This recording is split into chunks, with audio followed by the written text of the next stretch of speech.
Hello, welcome to IG Talks. Our expert today is the former US Ambassador to Azerbaijan, Robert Cekuta. Hello and welcome to our program. Very welcome. It's good to talk to you again. Thank you. Thank you so much. You have just recently published a very interesting article, The Geopolitics of Energy Are Changing. In your article, you're speaking about the changes in energy sphere and how it can be changed, taking into consideration all of those political progress and processes which is taking place in the world. So I would like to start with the situation in our region, in the South Caucasus. And my first question, how the US diplomacy is changing in the South Caucasus to ensure the diversity of Europe's natural gas supply? Well, I think a couple things on that front. One is it is continuing to focus on the need to see the greatest possible availability of natural gas to Europe in face of the ongoing war in Ukraine. This has been sort of obviously we've been building on years, really decades, of U.S. diplomacy on this front, successful diplomacy that's not only advantage to the U.S. but also advantage to Azerbaijan and other countries in the region. It has been an advantage to Western and Central Europe as well. So I think the key right now is ongoing engagement on this front, realization that natural gas is going to continue to be needed for the foreseeable future, looking to move that gas to global markets, and also one of the things that I think is going to be important is realizing that we need to find replacements for the natural gas which we're already taking out of the ground. And I think this is something with the new fields coming on in Azerbaijan is also very, very important. Well, the amount of gas delivered from Azerbaijan to Europe cannot cover all the needs of the European countries. And Azerbaijan has never tried to compete with the Russian Federation, but still, Azerbaijan is considered as a reliable gas supplier for Europe. Every molecule counts. I think that's one of the points. I think what we're looking at, and also if you look at the diplomacy that comes out of the EU, comes out of Brussels on this front, and out of various members, Romania, Bulgaria, Italy, non-members, Serbia. They are looking to diversify their supply sources. And so Azerbaijan is one important supply source. The United States is another. We're sending more liquefied natural gas, LNG, to Europe. We're selling that.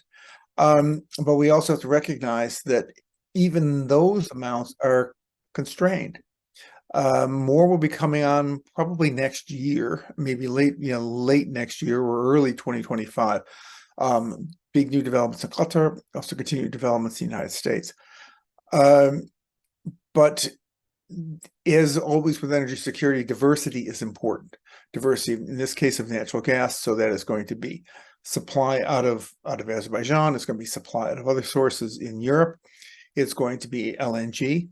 And something else which we don't talk about as much that's really important for energy security, conservation, using that energy wisely. And that means, it may mean turning out some lights or turning down temperature if necessary. Important for this year, like last year, will be what the weather's like. A nasty cold winter will be much harder for Europe. And again, this is all a global system. So if Europe is buying more gas and it's a finite supply, finite limit, then China is going to be looking where's China going to find its gas? Where's India going to find its gas? And so we're in this global system. So these are all things I think that need to be considered. I'm not sure always are, and that was sort of the point of my article. But we need to be thinking about that more. Well, another interesting point in your article say that supplies of gas, like those of oil, could be weaponized as a foreign policy tool. How exactly could you please provide us with more details? We've seen it, and I think this is a key point. Much of the basis for our global energy security policies, not just ours, other countries, go back to the 1970s and the Yom Kippur War and then the fall of the Shah. and the loss of oil at the time. And so we took various steps. We formed the International Energy Agency. We built reserves. We looked to conserve. We established new laws. And then we kind of got relaxed. That's probably diplomatic. Lazy might be another term that could be used. Took it for granted. And then natural gas came along with, oh, this is great. We're going to have this natural gas. We have all these supplies. And we knew some of this was possible with Russia, and that was a definite concern to diversify. Saw that it was weaponized by Russia, not just in 2022 with the war. It was being weaponized before because Gazprom was not pricing its gas according to market factors. It was pricing because of political factors. And this is something I can, I also look at, can sort of say this now that I'm no longer in the government. That's a factor in this. And I look at China, which is diversifying its natural gas, buying from the United States, yes, but it's looking to buy it from elsewhere because it's concerned. Will the United States at some point shut off its supply? So again, there is the weaponization, which we've seen from Russia particularly, but then also fears of weaponization among other countries. So, the energy supplies can be used and have been used and are being used to advance certain countries' foreign policies. And that might not always be a particularly nice thing. Mr. Cekuta, let me ask you a question about the situation in the Middle East, in particular between Palestine and Israel, what we see the last days. How do you see the situation, the current situation there, may affect the energy market? There's a fear of that, and it's actually been driving the oil price up certain days moderately. We have to look at this a couple of different ways. One is the crisis in the Middle East right now is focused on the Mashaq, is focused on Palestine, Israel. The oil supplies, the natural gas supplies are really out of the Gulf. Now, if the war were to spread, and this is starting to get speculation, but if the war were to spread and somehow start involving Iran, an open conflict, aside from the Iranian, more subtle influences on the thing. If the war were to involve Iran, then that might affect supplies coming out of the Gulf. That's these days not just oil, but also gas, because Qatar is one of the three major gas suppliers, along with the U.S. and Russia. So, but at the same time, I'd kind of go back to where we were in the 1980s during the Iran-Iraq War, where there were concerns about Iran blocking the Strait of Hormuz, about Iran attacking oil tankers. They did it a couple of times, but there were ways that sort of the oil did keep flowing. So I think that the concerns that come out about this are, one, does Iran become an active participant, openly active participant in the war? Does Iran then attack these tankers, the ships?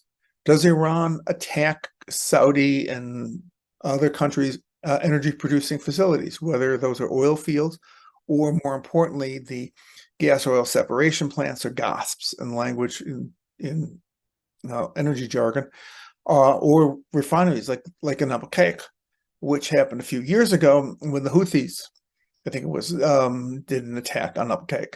I mean, that attack, 20 years ago, when everybody up in arms, it just sort of sailed through when that happened during the Trump administration. This time, people might not be so relaxed about an attack on that. Well, another interesting point made by you in the published articles, green energy, renewables. Azerbaijan also dedicates much attention to the development of green energy, especially on the liberated lands. But new sources sometimes mean also new challenges. So tell us about the geopolitical dimension it may have. Absolutely. Absolutely. Let me start with Azerbaijan and what I understand Azerbaijan is doing. And let me move then to a global, and I'm including that the United States. In terms of Azerbaijan, I think the work that's being done by Minister Shabazov and the ministry and under the government's leadership, one, in terms of developing the solar and especially the wind resources, is important for Azerbaijan, period. Second thing is the attention that's being given to the rebuilding in Nagorno-Karabakh, and sort of green villages, smart villages, sort of taking the new technologies and using them. So that if you've got to rebuild something from scratch, which unfortunately is the case in many parts in Karabakh, then don't do it the way we did it 50, 100 years ago. Do what we can do today. And so I think that's one of the points, one of the things which is being undertaken by the government. I'd also probably say things, in building new buildings, make sure they're energy efficient. Don't do them the way we did it 40 years ago, 30 years ago, even 20 years ago. Put in clean windows, heating systems, all those sorts of things need to be addressed. Moving globally on this transition to a greener future.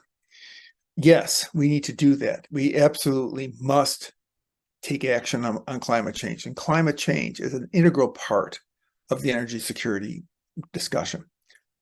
But with those new technologies, green technologies, come dependence on new resources, particularly rare earths, but even things like copper. If you have an electric vehicle, that means a lot of wiring. There's a lot of focus now on lithium and cobalt, and in some ways, lithium and cobalt have become like oil and gas. It was a point of discussion yesterday between the Australian Prime Minister and President Biden during the Australian Prime Minister's visit here to Washington. We're looking now at the supply of minerals. Africa, where the concern about do the Chinese control too much of what's coming out, not just the supply, but how you process. So we've now moved to, this sort of dependence on oil and gas, yes, but there's also dependence on lithium, on cobalt, on manganese, on nickel, copper. That's global, and an increasing global demand for these minerals. So this now enters into the energy security equation. This now puts an additional burden on governments to understand what's happening in terms of energy security, because their national security is tied into energy security. And then also taking action as you can to secure the supplies that you need and keep those supplies, and diversify those supply sources, just as we did back in the 70s with oil. Mr. Cekuta, and one more question. Could you please tell us about United States energy policy, its priorities and challenges it has? Well, this is where I do the plea of I'm no longer in the U.S. government, but what I do see is a tremendous emphasis on green, on lowering carbon footprints, on moving away from traditional energy sources. My concern on that is, yes, we have to do that, but we are going to continue to need oil and natural gas. The IEA, I haven't fully digested the report yet, but the new World Energy Outlook from the IEA talks about we may be hitting peak oil by the end of this decade. Okay, we hit a peak. What comes after? I think a lot of people think the peak is going to go and will suddenly go drop down. Kind of go that way. That's sort of slope down. And something I will often use with audiences to talk about, okay, you're building up your wind and solar capabilities. How do you get the solar panels or the wind turbines in place? You put them on a truck. The truck runs on, yes, diesel, gasoline, etc. If you're generating electricity, what powers the generators? We want to get away from coal, but okay, here we go to natural gas, hopefully. So we're going to continue to use hydrocarbons, We need to find better ways of using them, improve our technology so that it's cleaner, they burn cleaner. We don't give off as much CO2. Ideally, we figure out a way to soak up CO2 out of carbon dioxide out of the atmosphere. But I think, right now, and particularly in the coming month before we go to the COP, to the climate change meeting with the UN, there's going to be a lot of focus on green, a lot of focus on carbon, reducing carbon. That needs to happen. But at the same time, we've got to be thinking about the reality that we're going to continue to need hydrocarbons. We also need to take into account the reality that there are hundreds of millions, if not billions, of people out there who don't have adequate energy right now. And an additional 2 billion people are going to be added to the world population between now and 2050. They're going to need energy. And also, as people become more prosperous, they use more equipment. It's not just powering your cell phone, it's powering your refrigerators, adding air conditioning.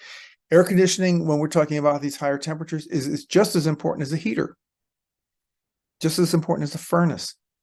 So these are things we have to be taking into account, and I don't think right now the administration is. Well, Mr. Cekuta, thank you. I thank you very much for joining IZ Talks today. It's great to talk to you. All the best. Thank you.